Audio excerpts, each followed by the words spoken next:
building those healthy habits, building the proper mindset is so important. And it really all starts from the mindset, truthfully. People always think it's about willpower, but it's actually that's like the least of the problems. If all you're talking about is willpower and calories, you've already lost.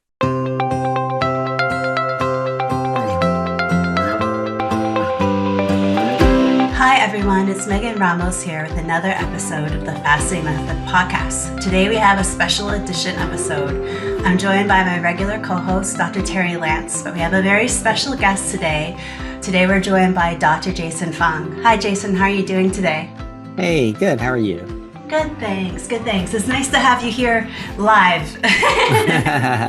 Thank you. So you've got there's a lot going on. We've got a lot of exciting stuff happening with Fasting Method and collaborations and new books, and let's just dive right on in. Yeah. One of the things I think we focus on here at the Fasting Method is not just the information on fasting and why it's good for you and how to do it and so on, but really on managing the hunger. And I think that's where the book goes in that direction towards hunger, because again, it's interesting because so many people focus on the calories, but it's really misguided, because if people are not hungry, it'd be so easy to lose weight, because then you just wouldn't eat, or you wouldn't eat any of the foods that you know are not good for you, the cookies and the brownies and stuff, right? So you just wouldn't eat that because you're not hungry at all. And that's what I think Ozempic and those weight loss drugs have really taught us, is that you got to focus in on the hunger. And that's where we at the Fasting Method have always been about, right? So it turns out that the hunger is much more than just not eating for a while, because everybody thinks that will just make you really, really hungry. And it does, but then the hunger sort of fades.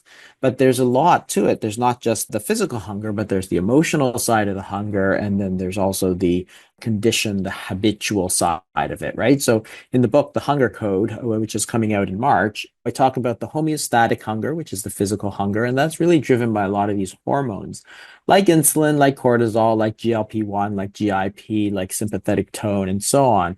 Then there's also the hedonic hunger, which is the eating for the pleasure of it. And I think this is one of these things that's really underrated, because it's like, if you think about dessert, nobody eats dessert because they're hungry, right? They know, it doesn't fill you up. You eat it because you want to. It looks good, or it tastes good, or it makes you feel better, right? It's like comfort foods. You eat it because they provide comfort. So why would you simply ignore that whole aspect of hunger in trying to deal with weight loss? If people are emotionally upset and they go to food as their coping mechanism, then you need to make sure they have another coping mechanism. Otherwise, just telling them to eat less is completely useless. And that's what people do. And then they consider it the height of scientific achievement that it's all about calories in, calories out. It's like so stupid, honestly. And I think that's where we've always been. And Terri, of course, you've always talked about this a lot, these other triggers, and then the conditioned aspect, which is called conditioned hunger, which is the habitual side of things, right? So if you have people around you who are always eating, you're going to always eat, right? It's natural. If you're used to eating 6 times a day, you're going to eat 6 times a day, right? So by building those healthy habits, building the proper mindset is so important. And it really all starts from the mindset, truthfully. People always think it's about willpower, but it's actually that's like the least of the problems. If all you're talking about is willpower and calories, you've already lost, right? That's where I think this book really dives more into it. A lot of what we already do here at the Fasting Method, providing the community that's going to support you, talking about mindset, talking about habits, all of these things which are ignored in standard discussions, like people who think that they're scientific about obesity. They talk about like thermodynamics, and I'm always thinking, you guys are so off. It's so stupid. Why would you simply ignore all these other aspects, like ultra processed foods, like food addictions? Food addictions particularly, I think, is completely ignored too. But again, if you're addicted, and that's the reason that you're eating all these foods that you know are not good for you, deal with the addiction. Don't just tell somebody, hey, you need to eat fewer calories, and then pat yourself on the back thinking, I'm so scientific, right? It's like telling a cocaine addict, hey, just use less cocaine. Cocaine in, cocaine out, right? That's all it is. Is that useful? No, not in the least useful, right? So, yeah, that's what the book is about. And I think that it's available now for pre-orders, but it's coming out in March. And I think we're going to have a lot of stuff discussing around it, hopefully to really flesh out these topics that I think can be really, really helpful because we've seen a lot of people benefit from the fasting method. But on the other hand, you see that most discussions about weight loss out there, I mean, probably not in the circles we talk to, right? But a lot of the discussions out there is about it's all about calories. It's scientific, calories in, calories out. It's all about calories. It's almost nothing to do with calories. And that's the thing. I just find the whole topic very, it's a very important topic that we don't talk about. One of the things that we talk about is that if you want to really solve a problem, you have to get to the root cause of the problem. The book talks about the three whys. So there's this concept in logic called the three whys. So if you want to know the answer to get to the root of the problem, you really have to ask the question why 3 times. So if, for example, your child says, why do I have to go to school? They don't want to go to school. You can say, well, you need to learn stuff. And that's an answer, but it's a bad answer. Yeah. And children will say, well, why will I ever need to know the capital of Uganda? And it's like, legit, I don't think you will. And you can always look it up, right?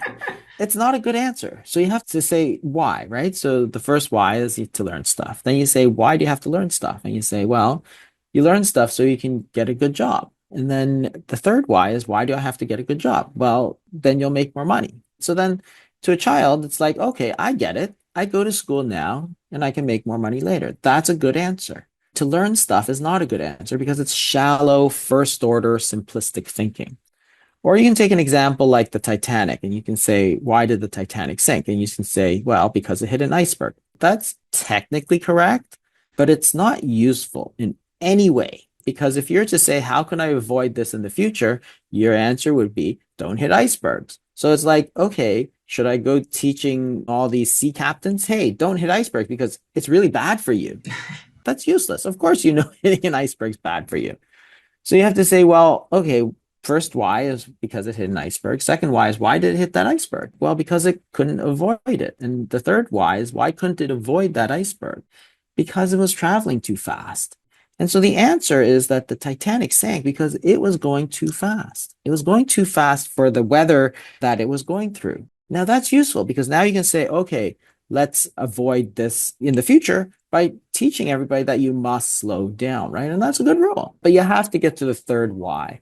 In weight loss, it usually comes down to why am I gaining weight? And the answer is because the calories in exceeds the calories out. And that's the first why. It's the really stupid answer. It's the to learn stuff, don't hit icebergs answer. The problem is that most people stop at this very shallow first order thinking. So the second why is to say, well, why does calories in exceed calories out? And the answer is it's because you're hungry. That's the reason. You're not eating because you want to gain that weight that you don't want. You're eating because you're hungry. And then the third why is why are you hungry? And that's where it gets very interesting because that's the the physical hunger, the emotional hunger, and the social hunger. Because it's not simply one thing.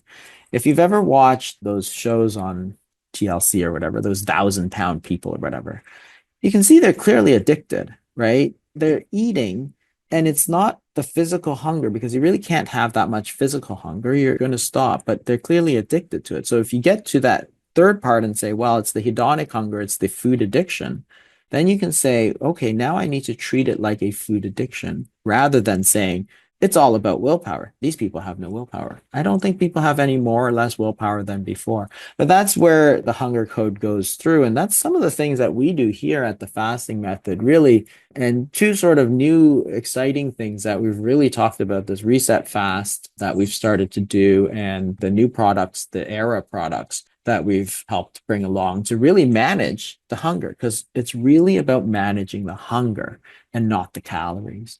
I'm looking forward to this book coming out, and I know the three of us are going to get an opportunity to talk about it again soon, but I think really digging into these 3 types of hunger is really going to help people to not pathologize themselves for not being able to just not eat the food. Yeah. To really understand There are reasons behind this. And if I can understand that better, I can change the patterns. So I'm really looking forward to this book coming out. I think you're exactly right, Terry, because that's a great term, pathologize, because that's what we've done is we've said to so many people that it's all about calories, which equals it's all about willpower. And therefore they blame themselves and think that the failing is themselves, as opposed to saying that it's all about the hunger. How are we going to manage the hunger? Because you cannot choose to be less hungry, right? You can choose what to eat. But you can't choose to be less hungry. You can't choose to have a higher metabolic rate. So therefore, the problem is not the willpower. And that's where the pathologizing comes in. We berate these people who can't lose weight and say, well, it's because you're weak, you're weak, you're weak. And people have said it. They've heard it so many times. I mean, God, they've probably heard it a million times in their life. But it's not true. What's happened is that there's been some change, and this is where the book kind of goes in. There's been a change in the national way we eat and things we eat that have increased the hunger, which has led to this problem, right? And I think, of course, a lot of it comes down to refined carbohydrates, basically, right? So in the 1977, people got told, eat lots of refined carbohydrates. So they eat lots of bread. And the problem is that that doesn't create satiety. So then if you're eating 2 slices of white bread and jam in the morning, by 10:30, you're like ravenous, as opposed to when you ate the steak and eggs in the morning, you're full till lunch, right? So then they had to eat more and they kept eating more frequently. And then they keep eating these wrong foods, but that was not their fault. I always think it's such a strange thing because we berate these people for being overweight, thinking it's their fault, right? That's the attitude of most, scientific doctors and obesity associations and stuff. It's so harmful, really. It's just such a harmful attitude. But think about it this way. If you have a classroom where you have one child who fails, then that might be their fault, right? They might have played video games instead of study. But what if you had 70 children who failed? Is it really the children's fault? Or is it the teacher, school, learning system's fault? So now we have a system in the United States where 70% of people are overweight or obese. So are we really berating these people, saying, eat less, move more? That's like berating all these children, play less, study more. But the problem was not that. The problem was that you didn't teach them properly. Same thing here. We berate these people for their individual failing because the people in charge of the system don't want to admit that it's a system failing. It's a system problem. It's not a people problem. What can you do as a person? Well, you can understand that, acknowledge that, and then start to take steps to change that. And I think that's where things are. I mean, for example, Megan, we've talked about diet sodas and stuff, right? It's all 0 calories, 0 calorie. Well, how many people drink all these diet sodas and can't lose weight? The minute you take them off of the diet soda, they lose all this weight. Why? Because the diet soda has no calories, but it was increasing their hunger. So they're pounding back 7 or 8 of these diet sodas a day, but they're increasing their hunger because there's all this sweetness. Okay, now it makes sense because you're pounding down all these chemicals, which is the diet soda, that make you hungry. Because you're hungry, you're going to eat. And therefore, you're going to gain too much weight because you're not creating satiety. So it's so important to understand these concepts, but yet we never talk about them. We do, obviously, right? And I know a lot of the people, we talk about the hunger and the satiety and all this sort of stuff. But you get out there to the broader community and you get attacked for it's all about calories. You're a calorie denier. I'm like, I'm not denying calories. I'm trying to see the deeper physiology of it. Now we're just seeing the big boom in GLP-1s for weight loss. I'm not referring to it as a diabetic agent, but for a weight loss agent to suppress appetite. I think a lot of people are coming around. They're having really gnarly side effects. They're realizing that they are so sick from the medication that they can't eat. And last week, I actually had a woman tell me, I thought I would try this for a few months to help give me an edge, but I'm so sick that I can't eat. And if I can't eat, I've learned from you guys that I need to eat the right foods to fuel my body. And if I eat the right foods, I'll Exactly. reach satiation. And she said, part of it too is me accepting that if I eat the right foods to satiation, I'm not going to gain weight. Because in the past, when I ate the wrong foods to satiation, I would gain weight. Because she now understands the hormonal relationship from all of our books and lectures and webinars and meetings that we do. She's like, I understand that. But the medication's preventing me. She's like, I'm never really satiated. I'm always a little bit hungry, but I'm too sick to eat. And she said, I think I'm just going to drop this. And I'm actually going to focus on spending some time making sure that I do have a right diet. And she was going to connect in some of Terri's groups to help address the mindset that, hey, if I eat the right stuff to satiation, I'm not going to be stuck in this pattern that I have been for 50 years of gaining weight. That is okay, and I will lose weight. And we're just seeing this GLP-1 for appetite suppression becoming the new answer to the already broken system. So they have a broken system, and now they're fixing it with something that's even more broken and more counter the solution. But fortunately, I think advocates like you and like us talking about it, educating about it, I think this book's going to be huge at bringing all different types of insights into understanding, what hunger is, and that there's a lot of solutions that are good solutions that lead to positive health outcomes that don't have to leave people suffering and miserable just because they're trying to control their appetite. And again, I'm not ragging on it as a diabetic agent at all, because for some people it really helps control their blood glucose. I don't want to get into too much of that debate, but from a hunger perspective and a hunger management perspective, it's just like slapping another Band-Aid on an already broken system. And it's like, how many Band-Aids can the broken vase take before it pops off? So I love that this is going to be a tool to really help people in 2026. And that, we can help provide them with some insights along the way so they can start thinking about these things and what they want to go into the new year incorporating into their health plan. Yeah, that's a great point. And this is the thing, like it's a drug, it has its benefits, but it's also a drug. And so therefore it's going to have side effects, right? And of course, the other thing with GLP-1s is that it's hard to keep people on them because it takes away all the pleasure of food, right? So if you're nauseated all the time, you're not enjoying your food, but eating is one of life's great pleasures, right? In one of the newspaper articles, they're talking about people who go on the Ozempic, and it's fine for 6 months, 8 months, 10 months. You're losing weight, but everything is just beige. So you're not able to enjoy your food. You're not able to enjoy the thought of food. You're not able to enjoy, you know how it is, right? So you have Thanksgiving coming up, you have Christmas coming up, and you're like, I am really going to look forward to getting together on Christmas Eve. I'm going to have this delicious meal. I'm going to have these great desserts that people have worked on. It's going to be great food, great company. It's going to be fun. But now you're on Ozempic and you're just nauseated. And you're like, okay, well, the food I can't eat. I'm nauseated. So it actually looks terrible to me. While everybody else is having a good time, I'm just sitting there not eating anything. And it's hard to live like that. So I'll say that it's very difficult. And this is where you have to try and come up with these other hunger management tools. And this is what we've talked about for a long time, actually. And this is quite exciting. So, I don't know if you want to bring up some of the Aeira products that we've developed, because I think they're actually great. And I think that's one of the things that you can really help with people. We've actually been talking about this for ages, right? The teas and stuff for like years, 5-6 years, but finally we got there. So. Yeah, they're not the easiest things just to put out there, but people don't understand that there are a lot of natural appetite suppressants that they can use that have incredible health benefits for them, and a laundry list that's 10 miles long of benefits that they can have.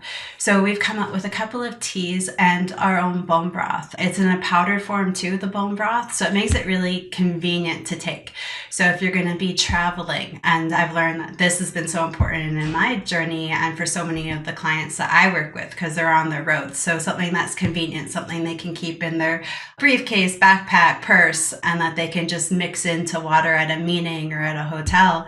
And tea and powdered broth are really great tools that can help us suppress our appetite, help us maintain good hydration during our fast, leaving us feeling good and energized during our fast, helping to suppress those thoughts of food and helping us deal with the physiological ebbs and flows of hunger.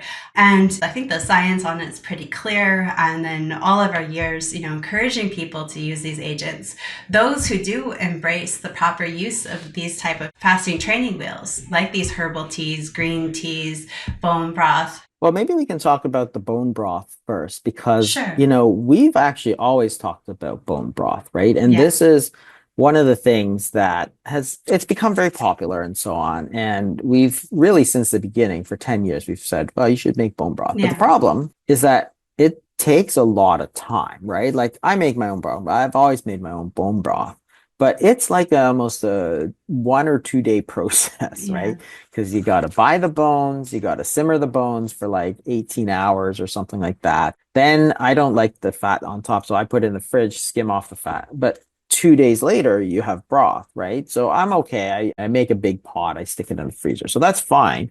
However, everybody always asks us, right? Well, can I just use canned broth? Can I just buy broth? Yeah. Can I just use a bouillon cube? And the answer is, for the most part, no, because there's all this other junk in there, right? So if you look at canned broth or the stuff you get in the Tetra Pak, it's just got a lot of artificial ingredients. It's got a bunch of other stuff, and it comes in a big can, right? It's not that convenient. You can't, like you said, you can't bring it with you, you can't travel. So that's really the problem with bone broth. Not that it's not a great thing to have, it's that it's really hard to make. There's the pre-made broths, which have become popular, but again, not that convenient. So what we've done is developed it in the powder form. So we found somebody who could make it. Basically, they simmer the broth and then they dehydrate it, so it's just powder. And all you have to do, and I'll mention the name is Aeira, Aeira, and the website is drinkaeira.com. And it's meant to signify it's a new era of fasting. That was the thought of that name.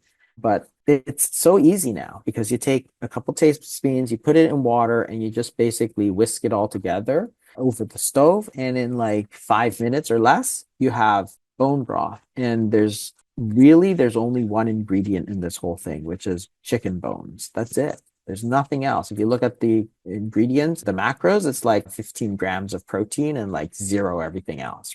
There's not even any salt, although in a future edition, we may add some salt because we always talk about electrolytes too. But for the first go round, we just wanted to keep it very simple. There's nothing else in it. There's just chicken bones. You want to add something, you can add it. Add some salt if you want, add some pepper if you want, add some herbs if you want.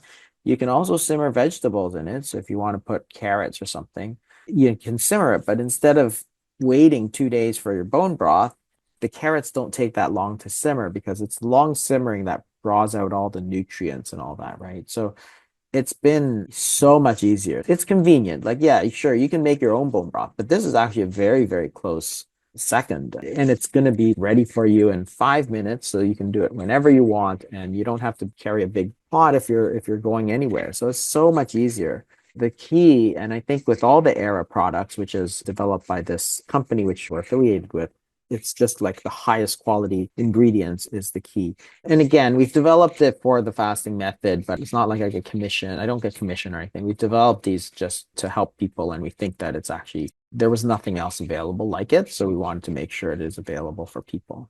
Well, for 15 years, we've been encouraging people to make it, but it's just not convenient. When I was 30 and childless and my husband lived across the continent, it was pretty easy to kind of keep up with it. But life happens, right? And it's next to impossible. I was actually talking to one of our members last night in a meeting, and she's really trying just to pressure cook the heck out of some bones because it's fast and her life is crazy and hectic. And when you prepare it like that, you miss out on a lot of the health benefits and the nutrients from the broth as well. So there's people doing all these things just to try to make it convenient. It doesn't end up being convenient. They can only make a week's worth at a time. And this stuff really helps with your fasting. It helps with consistency. And one thing that I think we hammer the message that we hammer again and again and again is we have to be consistent with these little changes. Like, you don't have to do crazy fasting. You don't have to do 7-day fast all the time. I mean, there's a time and a place for extended fasting, sure. But you just have to be consistent with small habits. It all snowballs. Yeah. And then in 3 months, it's just like, wow, who's this woman looking back at me in the mirror? Who these lab test results? They sure as heck can't be mine because they're so good. And all of these little things. And bone broth is just a tool that we've watched for 15 years just be ultra consistent. And sure, it's gained a lot of popularity, but the product quality has really declined across the board the more people try to make it convenient. And I love that. And I love that I was able to share with our member last night, hey, we have like top-notch quality stuff, and we have found a way to help make it ultra convenient that you can bring it to your lab. Because, when you make the bone broth, what you see is that, like, when you put the bones in at first, they've got all this connective tissue and stuff. And then you boil it, and it takes 15, 18 hours to draw out all that stuff. But then when you take that stuff and throw it in the garbage, you see it just falls apart. That means all those nutrients, all those proteins and stuff has gone into the soup or the broth, right? Or if you ever put it in the fridge, you see how it's all jelly-like sometimes, Yeah. right? If you didn't put too much water. And that's all the protein. So the key is, and everybody's on this protein kick because protein has one of the highest satiety of the macronutrients. It has one of the highest satiety values, right?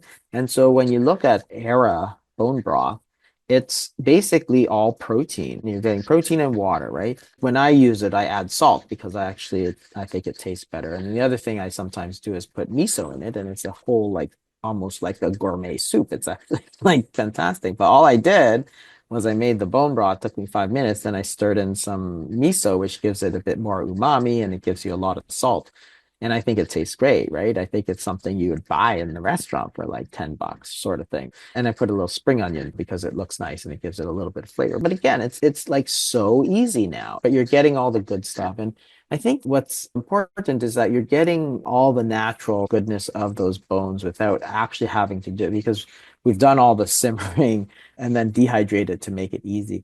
A lot of people talk about bone broth too from a bone health standpoint, because again, there's a lot of traditional Chinese people like my mother who always tells me, yeah, you got to drink this because it's good for your bones. And maybe it is, right? All the collagen and stuff that comes out, like it comes out of the bones from the bones of the chicken, but it's got all that connective tissue and collagen so that you can help repair your own collagen and stuff. That's the idea. Like, or you could buy those creams and stuff or, hyaluronic acid and all this stuff you'd see advertised. They're expensive, right? So it's the same idea, but in a very simple, natural form. So no like dodgy ingredients, right? And that's the problem with a lot of these powdered broths that I see out there. They add all kinds of stuff, usually like MSG or something like that, right? And it's like, yeah, that'll make it taste better, but I just don't want that stuff, right? That's why I wind up for the last 15 years making my own bone broth all the time, like all the time. Right now, it only comes in chicken, but I know that eventually they may look at doing a beef version. I think the problem with the beef version is that it didn't taste that good, so they have to try and find a way to like get somebody to roast it so that it gives it a bit more depth of flavor before they do it. Because when I do bones like beef or pork bones, I actually roast them first and then do it. But again, that's still a 2-day process. So I'm looking forward to figuring that part out.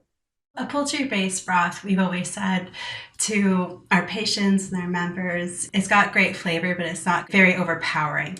So whatever you might be craving that day on your fast, if it's more like different types of herbs or different types of spices, you can always dress it up. Like you've shared a handful of ways that you've dressed up your own broth to accommodate your taste that day and to be left satisfied.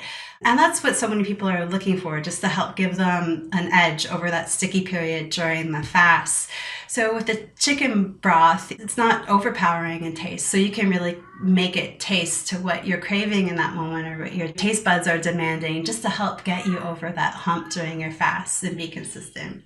Yeah, and you can drink it whenever you want. During the fast, usually what I do is I take it in the place of the meal. So then you're getting a little bit of the protein. Like, yes, it's not a full fast, as we've always said. A full traditional water only fast, bone broth is not that, right? It does have some protein in it, but the protein helps you feel like you're maintaining your regular schedule. It's going to have the protein, so it's going to create the satiety.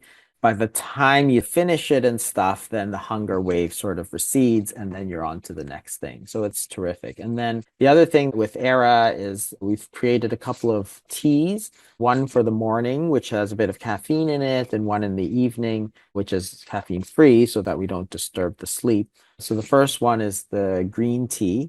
And again, very interesting. We've always talked about green tea, right? So green tea as a hunger suppressant, hunger management tool is great because it does a couple of things. It actually acts on COMT, which normally breaks down the noradrenaline and adrenaline. So it actually increases your sympathetic tone, which decreases the hunger a little bit. So that's the COMT, and maybe actually be important, more important to even for Asians, because Asians actually tend to genetically have a little bit higher COMT levels. And then it also has a bit of caffeine, which is going to boost your metabolism again. And then a lot of these catechins, the best studied is ECGC, which again help decrease the hunger. Again, it's not a huge effect, but it's got that little bit of bitterness. It's got a little bit of this. The second ingredient that's actually marigold. So marigold gives it a little bit citrusy, peppery flavor, which is very nice. But again, also has a lot of antioxidants and stuff, because there's no point just making the same green tea as you can get, right? It's like, okay, well, let's do a blend here. And then we chose some natural flavors like peach passion fruit. So it's very nice for the morning. And then for the evening, of course, you don't want the green tea because it's got the caffeine. So that one it's ginger based, which not everybody likes, but ginger has a ton of health benefits. These herbal things, you have to understand, don't have a huge benefit. They're not like pharmaceutical grade, but they do have a small effect. And by using them all together, the ginger, of course, has digestive benefits, and people find it's helpful with nausea and all this stuff, but also a mild appetite suppressant, a mild stimulant, and then licorice, which again has a little bit of, it gives it actually a really nice, interesting flavor. I actually like licorice. Not everybody does. It almost tastes a little bit sweet. And the first time I tasted it, I'm like, why does it taste a little bit sweet? And it's like, oh, there's no sugar or sweeteners. It was actually the licorice that gives it a little bit of that sweetness. And I'm like, okay, that's a really interesting tea. And that's where we went with that tea. So both of those are available as well. So hopefully Aeira's going to be able to help you a little bit with the hunger management, because again, it's really about focusing in on that hunger and how are you going to manage the hunger, not necessarily the calories. I think going back to some of the hunger pieces that you've mentioned so far today, Jason, that tea for me really works because it just feels nice. It's that hedonic. Yeah. Besides all the other benefits, it just feels nice. And so I don't feel like I'm lacking something or missing out on something. I've got that kind of almost like that warm, cuddly feeling from it. And these teas taste really great. I was really impressed with that. And yet they're not then triggering of wanting more food. Exactly. It's not like the diet soda example that you shared. Yeah. So for me, this gave the comfort feeling, that nice feeling I wanted without triggering hunger and actually suppressing it. So yeah, I'm very excited about these teas. Yeah, and then what I've done in the summer when we were testing out the teas and stuff is that I made them into iced teas.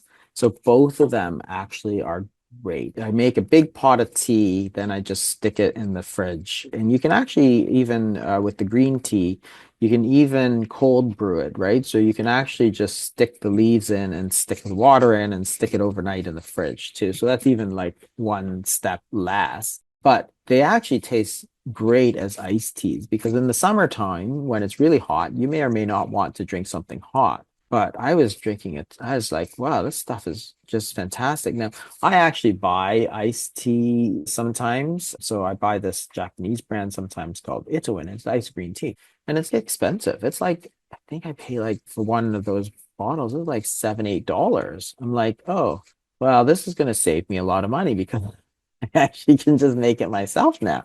instead of paying $7 or $8 for this iced green tea. And it's just, it's just green tea. Like there's nothing else in it, right? I think the important thing too is there's a little bit of that flavor. So you're getting that hedonic, you're bringing it over, you're managing the hunger, you're getting a bit of these other things. But if you want to change it up, you certainly can. It's always up to you. If you want to add a bit of sweetener because you want it, certainly go ahead. If that works for you, great. If it doesn't work for you, then don't do it, right? Or if you want to add a little bit of sugar to it because that's what you want, it's okay. Like we're just making something that you can then take and sort of make your own. Everybody likes things a little different, right? So just like with the broth, it's just the base. You can take that and do anything you want with it, but at least you don't have to simmer those bones for 15 hours, right? You just make it right there, and then whatever vegetables you want, whatever herbs you want, teas is the same. If you want to add a little bit of something else to it, like some mint or something, I think that actually goes very well too. And in the summertime, I usually have a lot of mint. It actually goes crazy. Like the mint grows, it actually takes over your whole garden. But it's nice. So then, some people get mint tea, but it's actually so easy if you do grow it in a pot. You almost can't drink enough of this mint tea because the mint just grows so fast. But instead of doing a mint tea, you can actually take the mint and just throw it in. So you take some of the tea, whatever base you want. So, any of those are fine. But then you just put the mint leaves and just put it in and steep it all together. It tastes really great if you like the mint. You can take these and sort of move with them. So I think these are going to be a huge, important tool for people, right, to manage their hunger. We've been talking about that with our community a lot over the holiday season and the past several summers. And even in my own experience, like it's a summertime or it's a holiday party, for example, and people around you are drinking these fun adult beverages with a ton of sugar that are not contributing to your health in a positive way. And sometimes just sticking to water or even sparkling water can feel a little bit bland. In those moments, some fresh lime juice doesn't quite cut it. But bringing some tea with you, tea is so easy to bring with you. And you can add it in. You're at a restaurant, you're at a holiday party. And like you said, herbs and spices you can add. Mint is great. Rosemary is great to add to a lot of these different teas too. And you don't even realize that you're not participating and you're having something that's good for you. It's keeping you moving forward towards all your goals. You can go in the evening in the summertime and drink 3 herbal teas on the patio, iced teas on the patio with zero guilt. I know that, hey, you can just enjoy this and you can really experience pleasure, and that the pleasure, you're not missing out what your friends are consuming. And we're talking about it as we're getting ready for this holiday season and these holiday parties. Hey, you can utilize these teas and they can be a great asset to help you get through some of these, because it comes up and everybody kind of gets a little uncomfortable bringing up some of these alcoholic beverages during these times of the year, but they often are a big roadblock for a lot of individuals and set people back. And these are great alternatives. You can put that in a fancy glass, have your tea, in a cocktail glass with some nice ice, and spruce it up with different herbs and spices and really participate. I had a herbal tea recently with some pomegranates in it, like just, not too many, but a teaspoon worth, just to give it a bit of a kick. And it was great at our holiday party. So tea is another one. One of the things that I've seen all these years is that people just try to make their solutions more complicated. Yeah. And they think that it has to be complicated, and it doesn't. And the more convenient we make these tools, the more we're going to be able to consistently use them.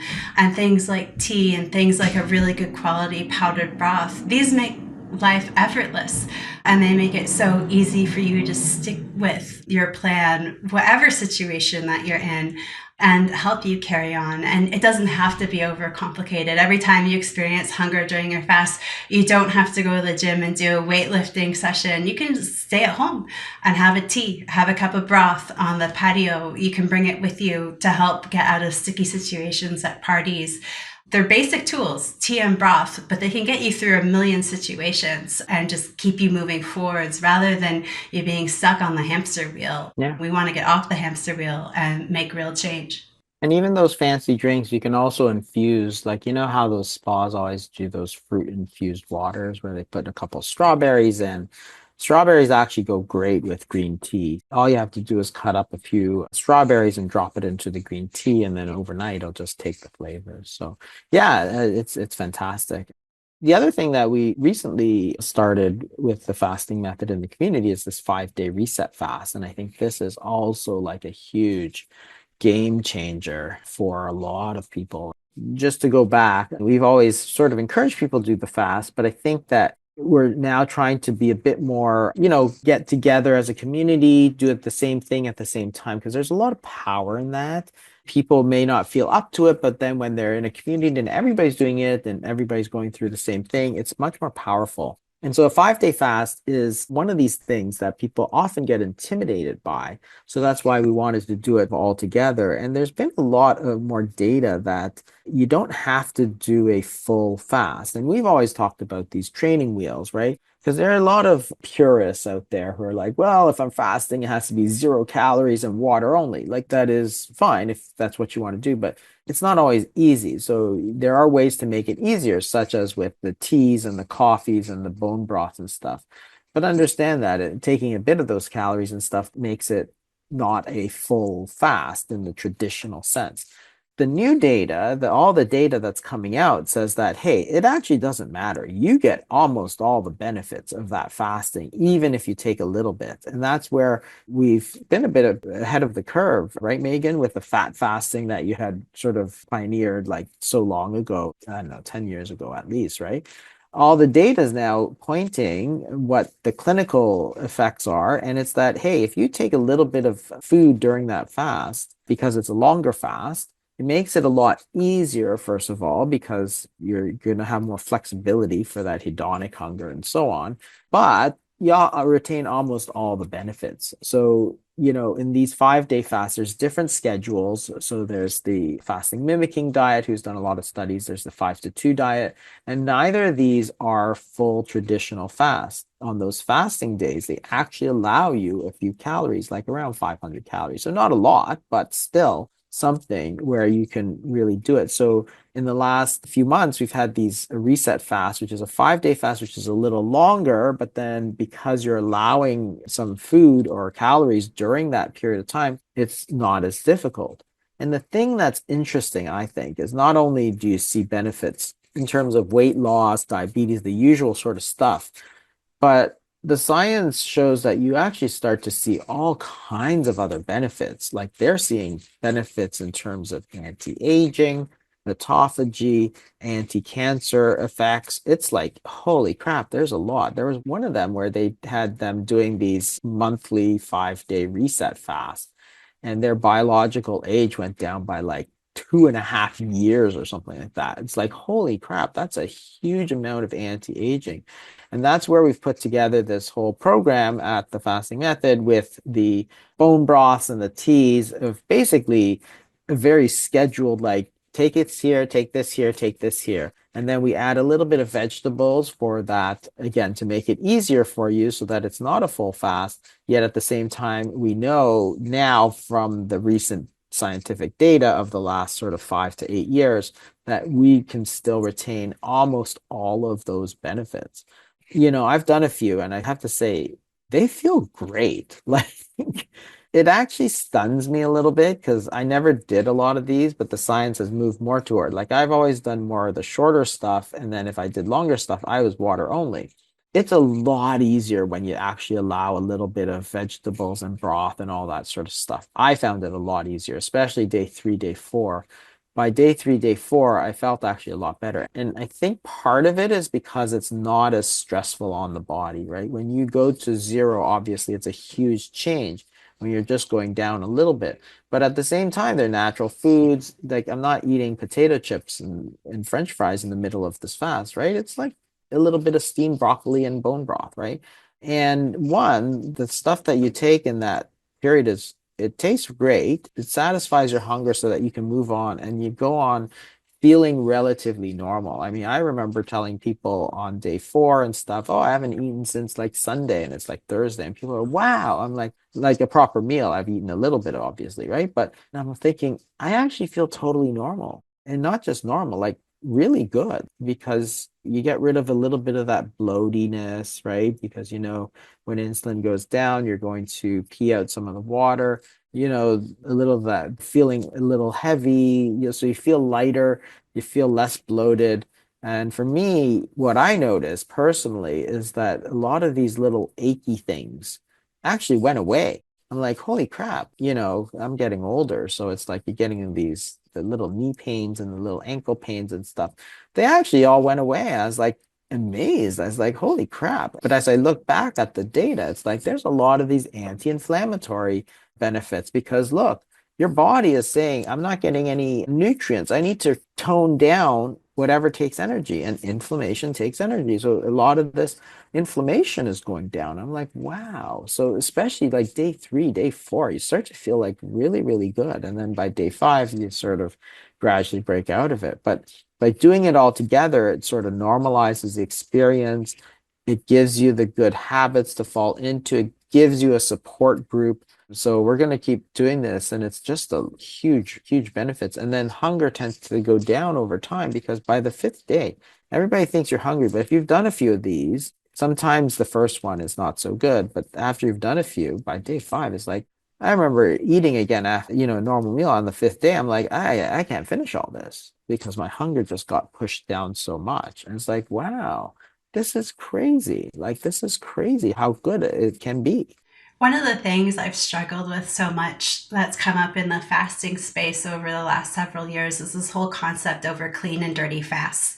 And that if you have anything aside from room temperature water during your fast, you're not going to get any health benefits. And we've known that's not been true since the beginning.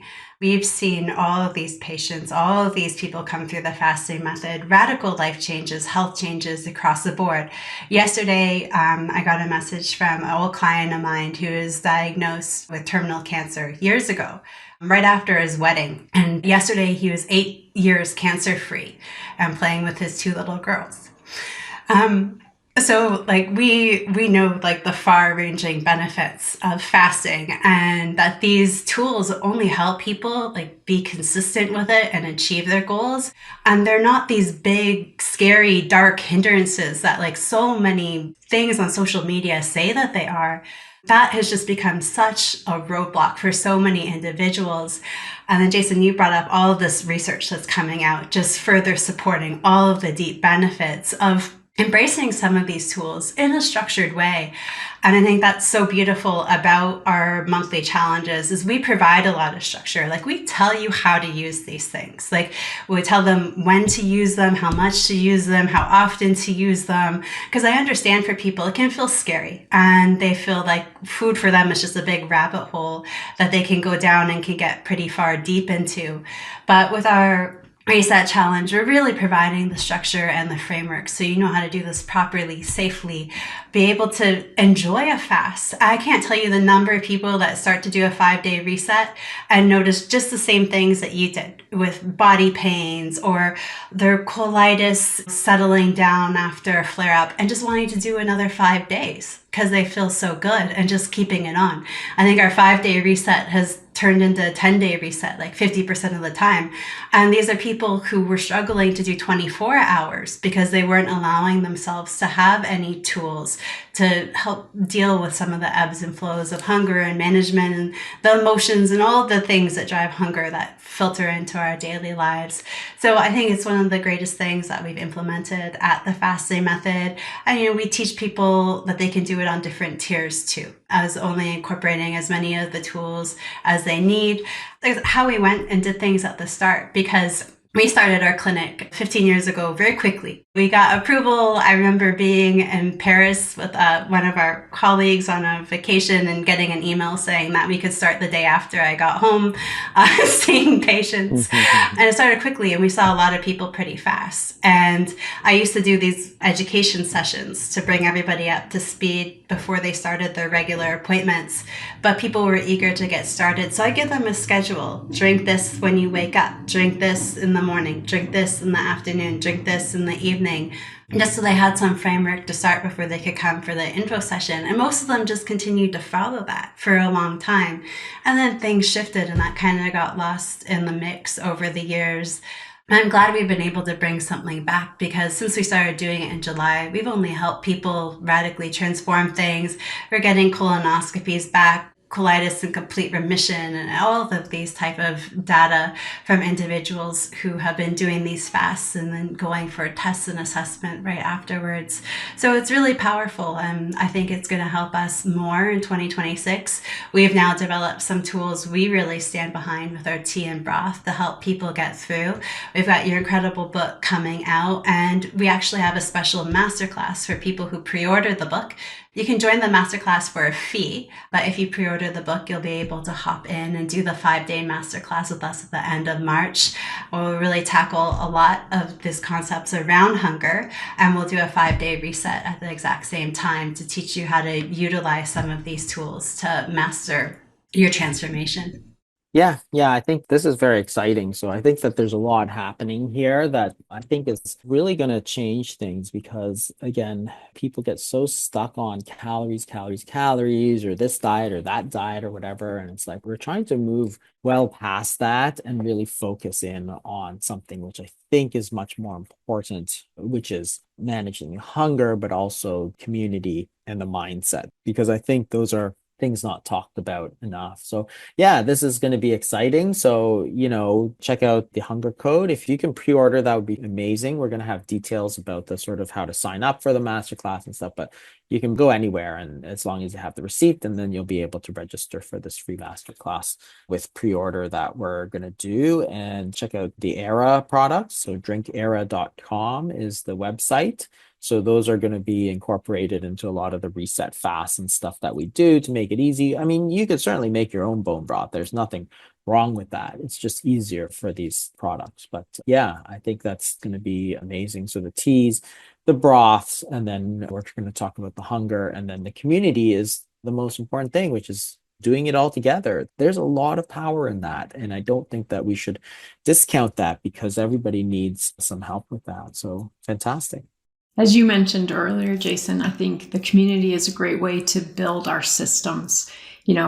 We don't fail because something's wrong with us. We fail because our systems aren't set up well. And having that community support is such an important part of building that system. So yeah. I'm looking forward to all these things coming, everyone getting to experience them, and looking forward to that masterclass as well. All right. More on the masterclass and all of the exciting things coming up soon. Dr. Fung will be joining us in another few weeks. But thank you all for listening today. Jason, thank you so much for joining us. We're all excited about the cool things we've got going on. We know 2026 is going to be everyone's year. And we look forward to helping support you through your journey. With that being said, everyone, we'll be back next week with another episode of the Fasting Method podcast. Happy fasting until then.